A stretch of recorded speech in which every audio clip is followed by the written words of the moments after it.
জয় হিন্দ বন্ধুরা, আমি দীপঙ্কর মণ্ডল। আপনারা দেখছেন নবান্ন নিমন্ত্রণ। আপনাদের সবাইকে স্বাগত। গানটা কে গেয়েছিলেন সবাই আপনারা জানেন, কে অভিনয় করেছিলেন তাও জানেন। গানটা গেয়েছিলেন এই দেশের কিংবদন্তি একজন গায়ক, যিনি গত সেপ্টেম্বরে প্রয়াত হয়েছেন, জুবিন গর্গ। যার অন্ত্যেষ্টিক্রিয়া তিনি সিঙ্গাপুরে তিনি জলে ডুবে মারা গিয়েছিলেন। তারপরে অনেকে গ্রেপ্তার হয়েছেন, বিরাট বড় একটা ঘটনা, এবং গোটা দেশ কার্যত উত্তাল হয়ে গিয়েছিল জুবিনের মৃত্যুর পরে, জুবিনের অপমৃত্যুর পরে, জুবিনের রহস্য মৃত্যুর পরে। প্রধানমন্ত্রী নরেন্দ্র মোদী থেকে শুরু করে আসামের মুখ্যমন্ত্রী হিমন্ত বিশ্ব শর্মা, সবাই একদম ভীষণভাবে চিন্তিত হয়েছিলেন, উদ্বিগ্ন হয়েছিলেন, এবং সেটার তদন্তাধীন বিষয়। এখনো পর্যন্ত তদন্ত চলছে, বেশ কয়েকজন গ্রেপ্তার হয়ে গেছেন। তো এই যে গানটা যে গানটা আপনারা শুনলেন, এই গানটা গেয়েছেন জুবিন গর্গ। তিনি তো প্রয়াত হয়েছেন, এবং যিনি অভিনয় করেছিলেন বাংলা সিনেমায়, রাহুল বলে একজন অভিনেতা, অনেকেই আপনারা চেনেন। আমরা যখন সদ্য যুবক, তখন এত স্মার্টফোন আসেনি, এত সামনে স্মার্ট টিভি নেই, ওটিটির বাজার এত শুরু হয়নি। তো সিনেমা হল ছিল বিনোদনের অন্যতম একটা জায়গা। তখনই রিলিজ করেছিল চিরদিনই তুমি যে আমার, এবং আমরা সবে কৈশোর থেকে যারা যৌবনে পা দিচ্ছি, আমাদের কাছে একদম গানটা এবং এই দৃশ্যায়ন, তার যে গল্প, সমস্ত কিছু একদম বুকে লাগতো। এই গানটা গত কয়েক মাস ধরে আমরা শুনছি। জুবিনের মৃত্যুর পর থেকে আমি তো বহুবার শুনেছি, জুবিনকে শ্রদ্ধা জানানোর জন্য বা জুবিনের কথা মনে রেখে। জুবিন কলকাতায় অনেকবার এসছেন। জুবিন, আপনারা জানেন যে বহু ভাষায় তিনি গান গেয়েছেন, অবশ্যই আসামের ভাষায়, বাংলা ভাষায়, ওড়িয়া ভাষায়, তামিল, দেশের বিদেশের বিভিন্ন ভাষায়। তিনি অসাধারণ একজন মানুষ। খুব কম সময়ের জন্য হলেও জুবিনের সঙ্গে দেখা করার সৌভাগ্য হয়েছিল, অল্প কিছু কথা হয়েছিল। তো আমি ভীষণ মিস করেছিলাম যখন দার্জিলিংয়ে বেড়াতে গিয়ে দেখেছি পাহাড়ে সেই আসামের সেই গামছার মতো যে চাদরটা রয়েছে, সেখানে জুবিনকে মিস করে লোকে ছবি তুলছেন। তো এখনো পর্যন্ত জুবিনের নাম শুনলে এখনো পর্যন্ত তার বাড়ির সামনে মোমবাতি প্রজ্বলিত হয়। এবং এই যে বিধানসভা ভোট চলছে, আসাম, পশ্চিমবঙ্গ, কেরালা, তামিলনাড়ু, পন্ডিচেরি, এই যে 5টা জায়গায় ভোট চলছে, আসামের ভোট কিন্তু জুবিনকে কেন্দ্র করে অনেকটা নির্ণায়ক ফ্যাক্টর। যারা শাসক বিজেপি, হিমন্ত বিশ্ব শর্মা, তারা বলছেন যে জুবিনকে, তাকে ন্যায় বিচার পাইয়ে দেবেন, তার পরিবারকে। অন্যদিকে বিরোধীরা, কংগ্রেসের তরফে তাই চলছে। তো জুবিনের সঙ্গে তুলনা হয় না, জুবিনের মতো যে লেভেল তার ধারে কাছে আসবে না। কিন্তু একটা বিষয় জুবিনের সঙ্গে মিল রয়েছে।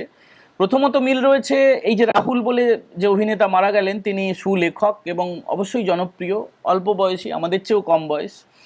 তো তিনি গিয়েছিলেন দীঘায় ধারাবাহিকের শুটিং করার জন্য, মেগা সিরিয়ালের শুটিং করার জন্য। শুটিংয়ের যেটা ভোলে বাবা পার করেগা বলে একটি সিরিয়াল টিভিতে দেখানো হওয়ার কথা, তো সেটা শুটিং চলাকালীন প্যাক আপ হয়ে যাওয়ার পরে তিনি সমুদ্রে নেমেছিলেন, এবং সমুদ্র থেকে অনেক সময় তার খোঁজ পাওয়া যাচ্ছিল না। টেকনিশিয়ানরা তাকে উদ্ধার করেন। তারপরে কাছাকাছি দীঘা মোহনায়, দীঘা বলতে যে ঘটনাটা ঘটেছে, এটা হচ্ছে উড়িষ্যা পুলিশের অধীনে তালসারি বলে একটি সমুদ্র সৈকত রয়েছে, দীঘা থেকে সামান্য কিছুটা দূরে।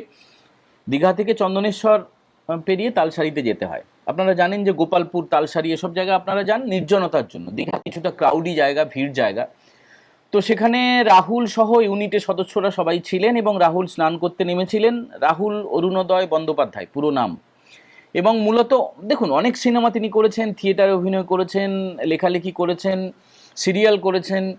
তো তিনি চিরদিনই তুমি যে আমার, তার একদম প্রথমের দিকের যে সিনেমা, তিনি ছিলেন, প্রিয়াঙ্কা ছিলেন, তারা বিয়েও করেছিলেন, বিয়ে ভেঙেও গিয়েছিল পরে।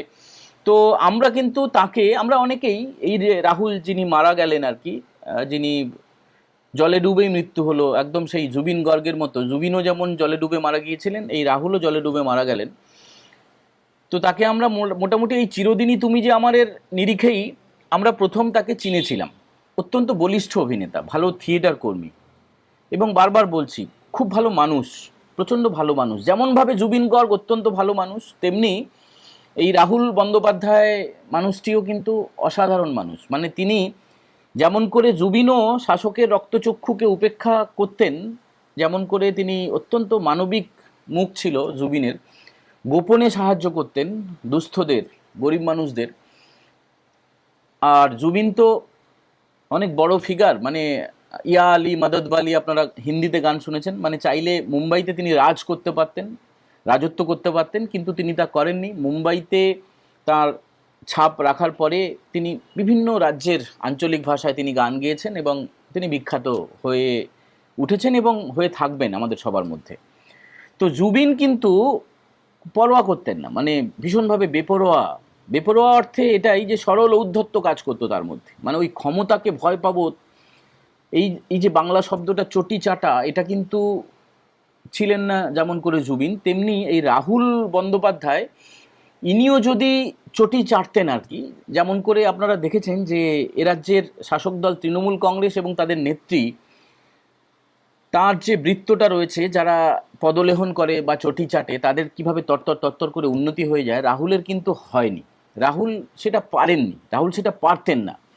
অত্যন্ত সচেতনভাবে তিনি এড়িয়ে যেতেন রাজ্যের ক্ষমতাসীন শাসক দল তৃণমূল কংগ্রেসকে এবং তার নেত্রী মমতা ব্যানার্জিকে। এবং তিনি ঘনিষ্ঠ মহলে বলতেনও, মানে যারা ঘনিষ্ঠ মহলে যারা মিশতেন তারা যদি এই ভিডিও দেখেন তারা নিশ্চয়ই এটা জানাবেন যে তিনি তৃণমূলকে অত্যন্ত অপছন্দ করতেন।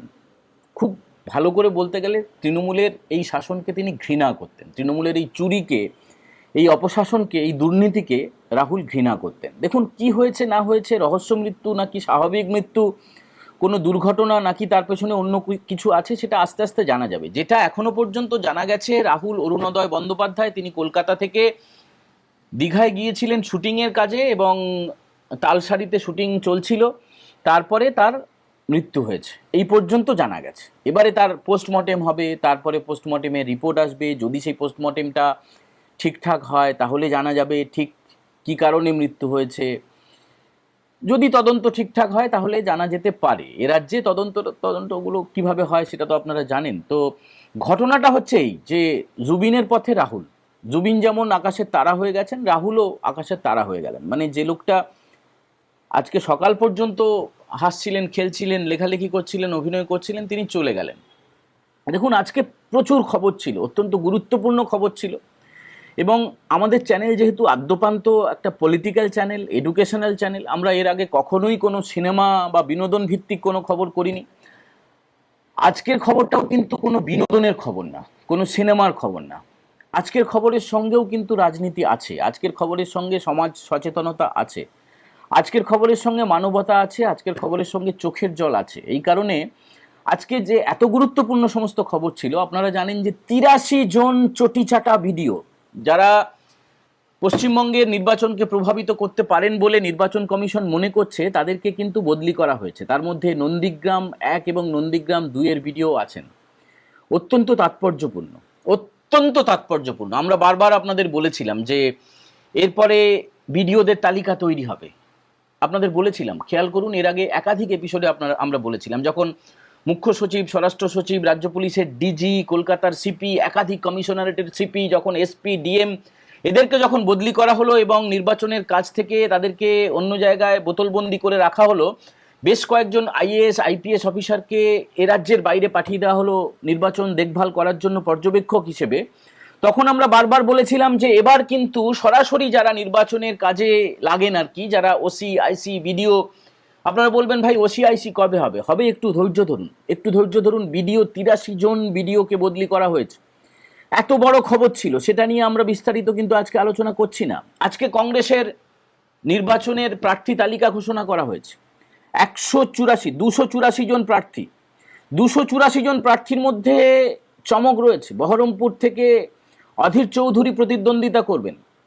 কংগ্রেস কিন্তু ভবানীপুরে প্রার্থী দিয়েছে, নন্দীগ্রামে প্রার্থী দিয়েছে, ফলে বিরাট বড় লড়াই হবে। অত্যন্ত বড় খবর ছিল, ২৮৪ জন প্রার্থী।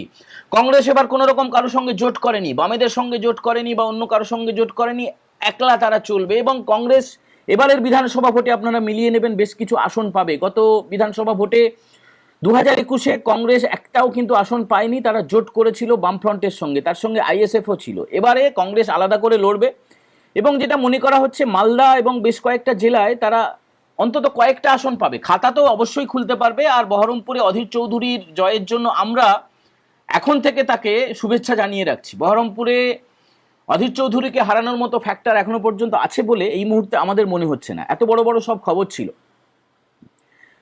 যখন ভবানীপুরে রাজ্যের বিরোধী দলনেতা শুভেন্দু অধিকারী প্রচার করছিলেন, তার খানিকক্ষণ আগে উত্তর কলকাতার যে পার্টি অফিস, যেটা আগে রাজ্য কার্যালয় ছিল, সদর দপ্তর ছিল, এখন বিজেপির সদর কার্যালয় উঠে গেছে সল্টলেকে। তো সেই সদর কার্যালয়ে সেখান থেকে ভবানীপুর এবং নন্দীগ্রামের যে এটাকে বলা হয় অনুমতি নিতে হয়, একটা শংসাপত্র নিতে হয়। তো সেই শংসাপত্র যখন তিনি গ্রহণ করছিলেন রাজ্য বিজেপির সভাপতির হাত থেকে, শুভেন্দুবাবু তারপরে চলে যান ভবানীপুরে এবং সেখানে হাজার হাজার মানুষের সঙ্গে, ভবানীপুরবাসীর সঙ্গে দেখা করেন। হঠাৎ করে কোনো তৃণমূলী আর কি, তারা তোলামূলী তৃণমূলী যারা ডিস্টার্ব করার চেষ্টা করছিল ওই বাংলাদেশের স্লোগান দিয়ে। তো এটা একটা ইঙ্গিত বা এটা তারা যেটা পথ দেখালো, এরপরে যখন মমতা ব্যানার্জি পথে নামবেন তখন হয়তো ছবিটা আবার রিভার্স হয়ে যাবে, কারণ তারাই পথ দেখাচ্ছেন।